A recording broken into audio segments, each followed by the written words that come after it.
عدت کا مطلب کیا ہے؟ عدت کا مطلب وہ پیریڈ جس میں عورت انتظار کرتی ہے کہ خاوند مجھے آ کے منا لے گا. اچھا، مجھے آ کے منا لے گا، مجھ سے سلو کر لے گا. یہ مدت کتنی ہو سکتی ہے؟ ہاں، یہ مدت اگر عورت کو حیض آتے ہیں تو 3 حیض، 3 دفعہ پیریڈ اسے آ جائیں، یعنی 3 مہینے. وہ اگر مہینے سے پہلے آ گیا تو ہم وہی شمار کریں. مہینہ، وہ اس کا مہینہ. اگر جس کو حیض نہیں آتے پھر اس کے لیے 3 مہینے شمار کریں گے. ٹھیک ہے.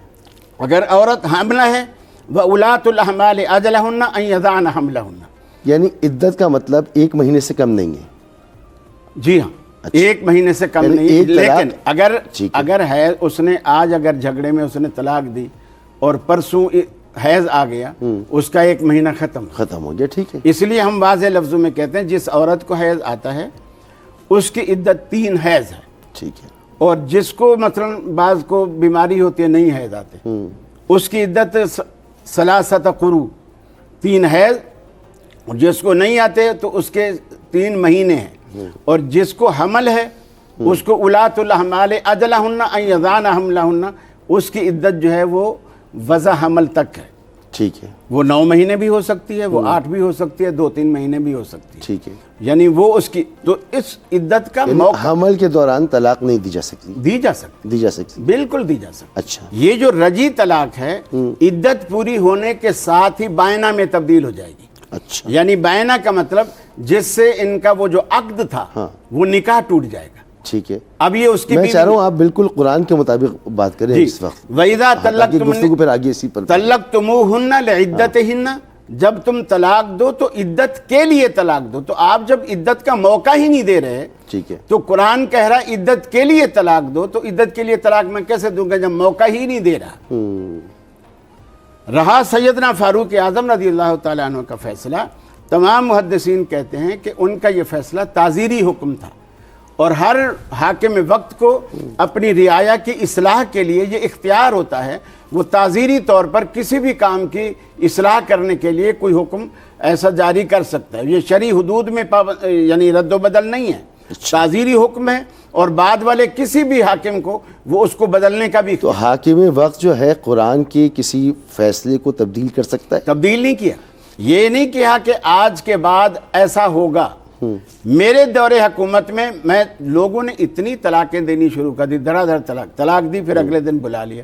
طلاق تو واقعی نہیں ہو رہی نا. واقعی ہو رہی ہے نا. اگر 3 مرتبہ دی جیسے آپ فرما رہے ہیں، نہ یہ پھر آپ پھر آپ قرآن میں عدت کا ذکر ہوا. طلاق میں نے پہلی نشست میں یہ بات عرض کی کہ اس کا کوئی بھی منکر نہیں ہے کہ طلاق واقع ہوئی یا نہ ہوئی. اچھا. صرف اس میں اختلاف ہے کہ کتنی ہوئی.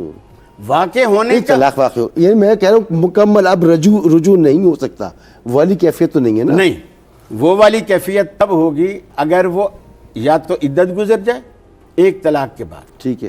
عدت گزر جائے اور اس نے سلو نہیں کی تو اس کا پہلا نکاح ختم ہو جائے گا. لیکن اس کا فائدہ یہ ہوگا کہ اگر اب اس کی عقل ٹھکانے آ گئی ہے اور لڑکی بھی بچوں کو یاد کر کے روتی ہے وغیرہ وغیرہ، اب ان کا ولی کی اجازت سے، لڑکی کی مرضی سے، لڑکے کی مرضی سے، نئے گواہوں سے، نئے حق مہر کے ساتھ ان کا نکاح دوبارہ ہو سکتا ہے.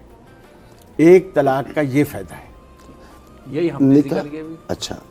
میں اس کی مخالفت نہیں. آپ نے تو بہت کچھ کہا، میں تو اس طرف آ ہی نہیں رہا. ٹھیک ہے. میں چائے پھیکی پیتا ہوں کیونکہ میں خود میٹھا ہوں. جزاک اللہ. تو یہ میں عرض کر رہا تھا کہ اس کو یہ بینیفٹ ہے کہ 1 طلاق دے کر اگر کسی نے جان بھی چھڑانی ہے نا، 1 طلاق دے. اب 1 شکار آپ کا 1 گولی سے ہوتا ہے. اچھا. آپ باقی 2 گولیاں کیوں ضائع کر رہے ہیں؟ یعنی اب وہ عدت گزر جائے گی تو طلاق اپنی جگہ موجود رہے گی. طلاق موجود رہے گی اور نکاح بھی ختم ہو جائے گا. نکاح بھی ختم ہو جائے گا. اور وہ 2 مہینے کے بعد رجوع کر سکتا ہے. اگر اس کو 3 حیض نہیں آئے تو رجوع کر سکتا ہے. 3 حیض آ گئے تو رجوع نہیں ہو سکتا. 3 حیض آ گئے تو پھر رجوع اس لیے نہیں ہو سکتا کہ اب یہ رجی طلاق جو تھی وہ بینہ کے حکم میں آ گئی، یعنی اس کا اب نکاح ختم ہو گیا.